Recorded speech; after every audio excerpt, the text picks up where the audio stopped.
Dear students, Namaste. Dr. Pallavi Gupta here. As you know, I am teaching you election law, and title for my lecture is today Model Code of Conduct. In this topic, I will discuss what is the object of Model Code of Conduct and how this Model Code of Conduct is evaluated. What are the contents of Model Code of Conduct? And what is the date of the enforcement of the Model Code of Conduct? And then we'll discuss the extent and duration of the application of Model Code of Conduct and some special measures taken by Election Commission of India to enforce Model Code of Conduct. So, regarding the object of Model Code of Conduct. The Model Code of Conduct is a guidelines for the political parties and candidates to follow during the election period. It is a unique document which is evolved with the consensus of political parties in India, and it is a singular contribution by the political parties to cause of the democracy and to strengthen its roots in political system of the country. It has no statutory backing.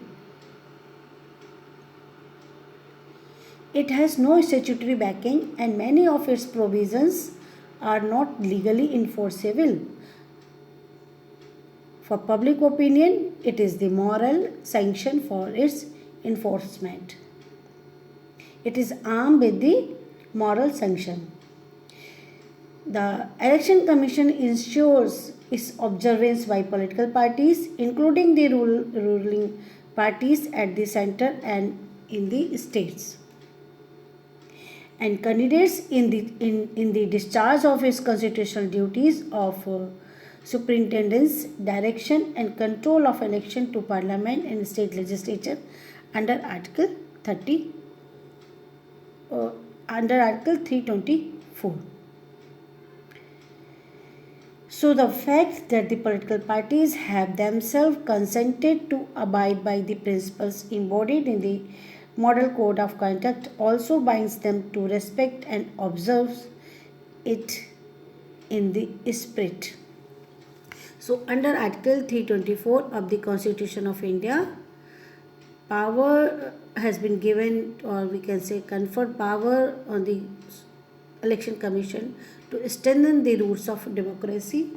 So Model Code of Conduct was made for this purpose only, and since there is no legal sensitivity behind it, so there is a need of the moral and ethical sanction and ensure its observance during the election by the political parties and their candidates during the election, and to discharge its duty of the superintendence, direction and control of the elections to parliament and state legislature under Article 324.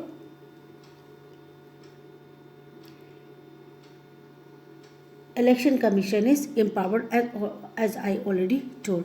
So these pictures which I mentioned here are depicting the object of Model Code of Conduct. It is a power to sanction, moral sanction, and it is a code of conduct for the political parties to follow. It's a guideline to follow during the election period. It means it is the things to get done.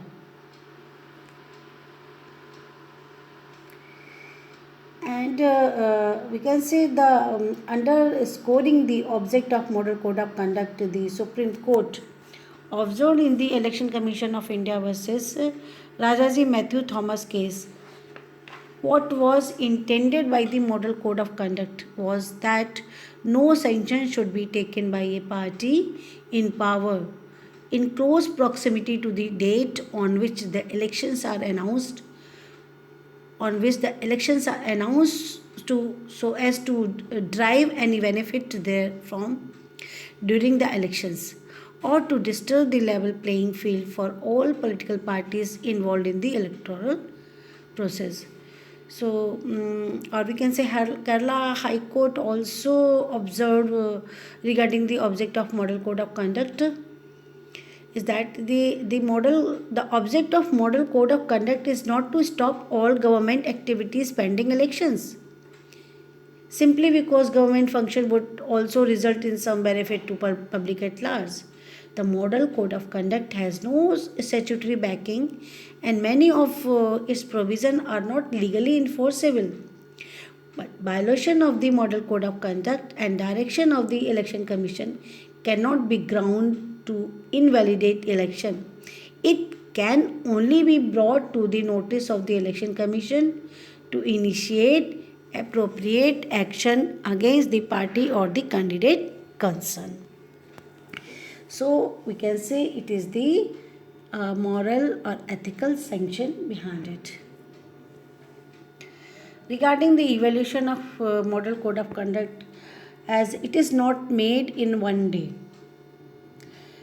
Historically, you can say it was the state of Kerala is the first state which deserved the credit for adopting a code of conduct for the first time for observance at election.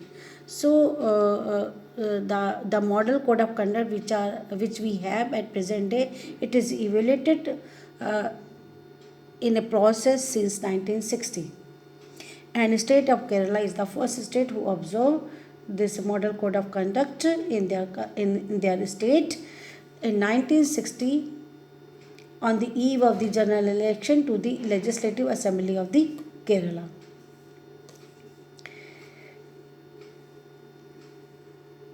And they made a draft code and discussed and voluntarily approved by the representative of the leading political parties of the state.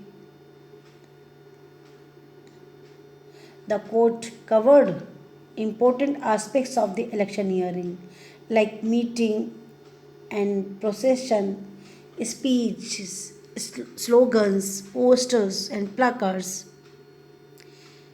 And this model code of conduct proved to be very useful in that hotly contested general election in the state of Kerala. Afterwards, a country-wide general election to the House of People and several state legislative assembly followed in 1962.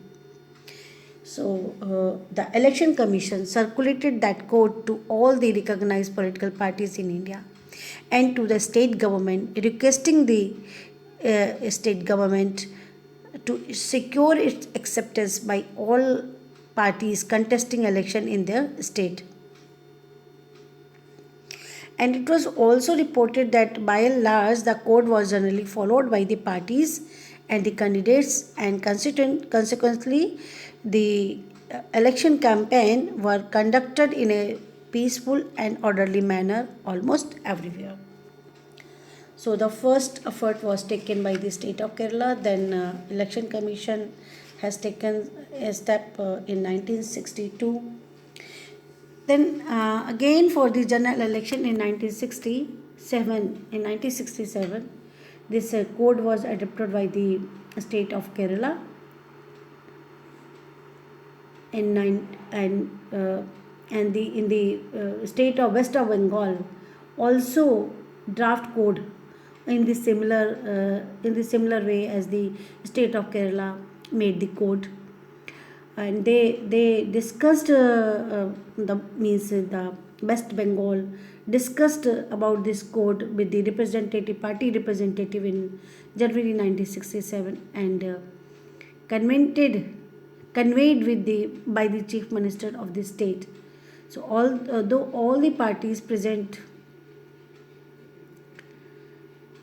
was not that much accepted, but they followed this code in their country. So unanimously resolved to ensure that their election campaign were conducted peacefully, and authorities were assisted in the conduct of a smooth and peaceful manner by following model code of conduct. So we can say it was the second state of West Bengal who drafted a code to follow during the election by the political parties and their candidate. In 1966, the Madras Commissioner of Police called a conference at which a code of conduct for observance during the ensuing general election was agreed, and it was followed by a state level conference, and then a 10-point code was made for the guidance of the political parties, and the code was evolved like that, and the Madras code was accepted by all the political parties.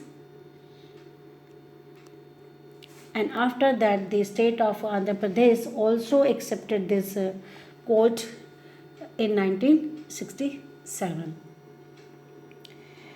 And we can say soon after the countrywide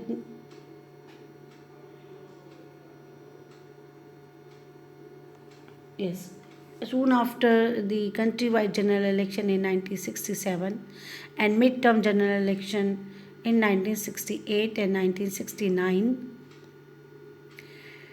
for the election commission convened a meeting in each state of the leaders and representative of various political parties functioning in the state, and placed before them a code of conduct prepared by the commission. It was more in the nature of an appeal to political parties to observe a minimum standard of conduct and behavior to ensure free and fair election, and was entitled Role and Representative of Political Parties During Election, an appeal to political parties for the observance of a minimum code of conduct during election propaganda and campaign.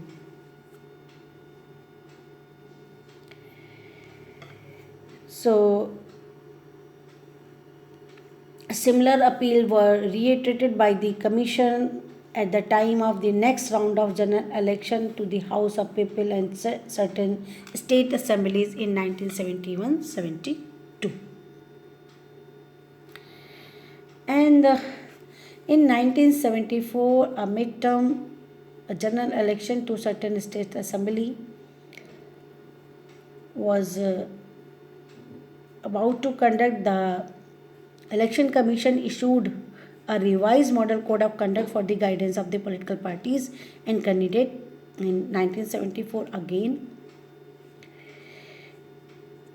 The commission also suggested this time to the chief electoral officers to constitute standing committees in their district under the chairmanship of the district collector and consisting of the representative of all recognized and registered political parties at the district level for considering a specific case of violation of the code and for ensuring its compliance by all political parties and candidate. In 1977, a similar code of conduct was again circulated at the time of general election. And then in 1979, a meeting of the political parties was called by the election commission for the as it was that there is a need for a more comprehensive model code of conduct was felt, and it is to bring within its purview the role of ruling parties so that they could not misuse their official position for the furtherance of their prospect at the hustings. So to bring to catch the ruling party, it was again revised this model code of conduct in 1979. Accordingly, on the eve of the general election to the House of People in October 1979, the Election Commission thoroughly revised the Model Code of Conduct, which was evolved in 1974. It was divided into various parts, or we can say it was divided into 7 parts and making it much more comprehensive one.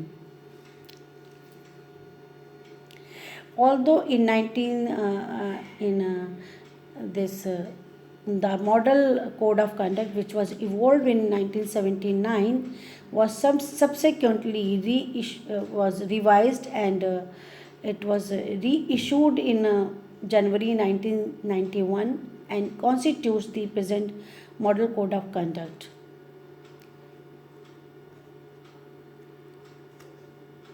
But in in February 2014, an additional part,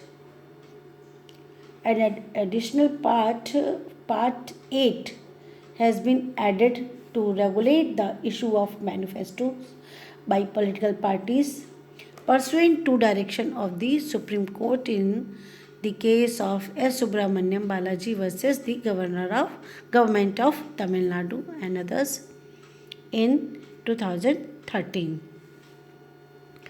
So this is the evaluation of Model Code of Conduct starting from 1960 to 2014.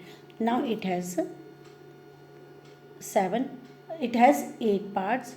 Till 1991 there was 7 parts, and which was finally revised in 1979. Then in 1991 some other contents was included in the part 7, and then in 2015 it was again revised, and the shape of the model conduct which we had at 2014 at present we have. So now the part 1 is related to the conduct of the parties. It lays stress on the certain minimum standard of good behavior and conduct of political parties and candidate and their worker and supporters during the election campaign. Part 2 deal with the holding of a public meeting, and as the pictures which are here are showing this. And the part 3rd is dealing with the holding of taking out the processions by the political parties and the candidates. Part 4 is deal with the how political parties and candidates should conduct themselves on a polling day, as the pictures are showing this thing. And part 5 describe how political parties and their candidate or representative should behave at the polling booths. And part 6 describe, or we can say it is trying to bring says that if there is a complaint, it should bring to the notice of the observer appointed by the Election Commission for remedial action. And part 7 deals with the parties in powers, and part 7 we can say it is the flesh and blood of the model code of conduct. And then of course in part 8 is deals with the manifestos of the parties. It means it covers the promise made by the political parties must consist with the constitution. It may relate to the directive principles of the states, and the promises, the Vachan Patra or the Sankalp Patra or the political parties must reflect the rationale and possibility to fulfill. So these are the contents of the model code of conduct. Now the date of enforcement and model code of conduct. So the Election Commission initially or we can say has always taken the view that the model code of conduct comes into operation right from the day of the election schedule is announced by it. In support of its of their view, the Election Commission relies in part 7 clause 6 of the model code of conduct. which states that from the time the elections are announced by the Commission, the ministers and other authorities shall not do certain things. Therefore, as soon as the Election Commission announces any election schedule, it also simultaneously informs the central and state government concerned about the model code having come into force. So, yes, and in the case of state of Subramaniam Balaji versus Tamil Nadu, Supreme Court delivered the decision that no doubt, no doubt should now persist in the mind of anyone that model code of conduct comes into force from the date of announcement of the election scheduled by the Election Commission. Whereas, as per that decision, para para 8 or the part 8 of the code becomes operational even prior to the that date if the manifesto is issued by political parties before such announcement of the election by the commission. So it has to be noted that para 8 or part 8 may come into operation prior to date of the announcement of this there. And now the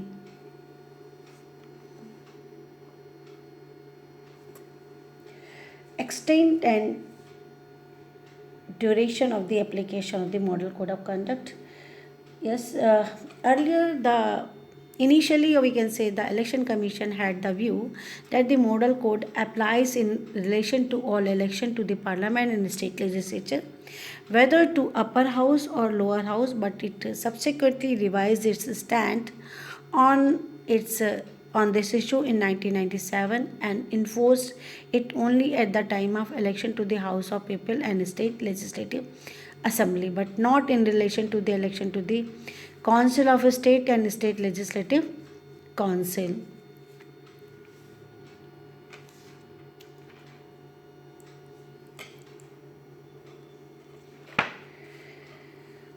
Yes, at the time of general election to the House of People or State Legislative Assembly, the model code applies throughout India, or as the case may be, the state concerned. With respect to the by election, it was decided in 2010 that the model code will apply only in respect of the areas falling in the constituencies going for the poll at the by-election and not in the entire district in which such constituency is situated. However, the code will apply in the matters like tours of the ministers, use of government vehicle, government advertisement, use of government guest houses in the entire district. Regarding the duration of the application, yes, regarding the duration of the application, the Election Commission has clarified that in the case of a general election to the House of People or a state legislative assembly, the model code of conduct will cease to be in operation once the due constitution notification of the House concerned is issued by the Commission. In the case of a by-election of a model code of conduct will no longer be in operation as soon as the result of the by-election is declared by the ruling officers. The Election Commission has further clarified that in the case of a phased election, once the poll has been taken in any state, the following activities will be permissible, except in such districts where any repoll is pending. For example, tours of the ministers, review and implementation of ongoing programs, review with the field officers, calling a review meeting of the officers at headquarters, calling for bids, evaluations, etc. These activities shall be permissible. So now there are some special features.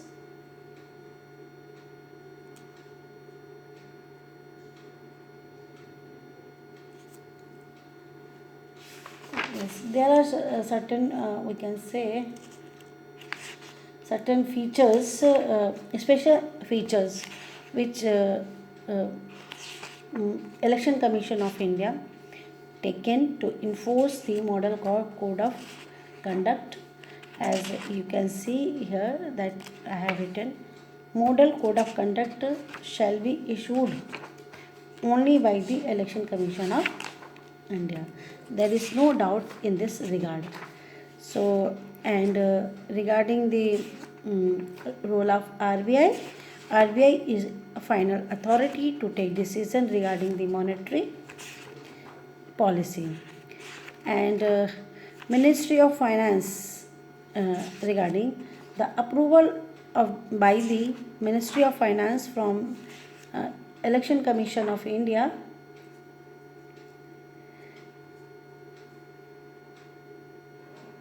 We can say after the Model Code of Conduct comes into effect, the Ministry of Finance will need to take approval from prior approval of the Commission on any policy announcement. And then there are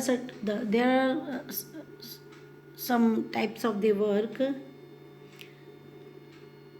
which can be continued by the government agencies without reference to the Election Commission after the Model Code of Conduct. For example, work project, beneficiary project, registered beneficiary of Manrega, and all this kind of project will be continued.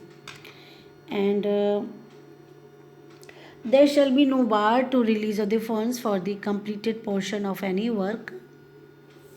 There are some other types of the new work that fulfill the some conditions before Model Code of Conduct can be taken up under the intimation to the Commission. For example, full funding has been tied up, administrative, technical, and financial sanctions has been obtained, tender has been floated, and contractual obligation is started, and the work within a given time period has to be completed. So these work may be continued only with the intimation of the Commission.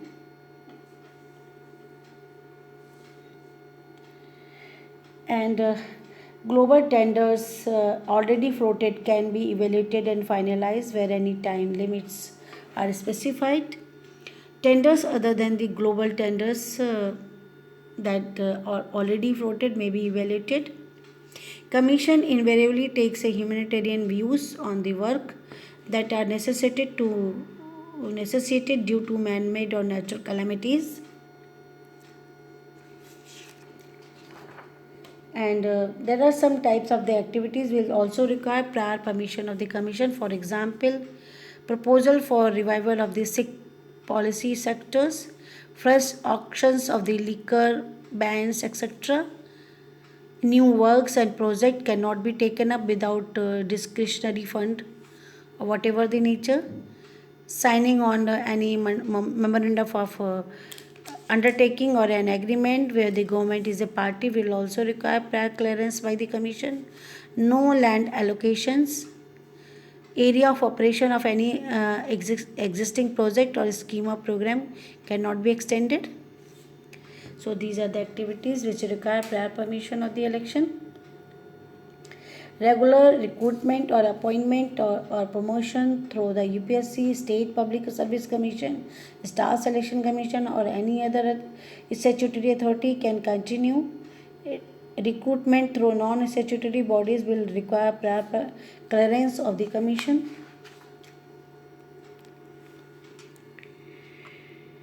While starting any work or development activity, no formal function shall be held involving any political functionaries.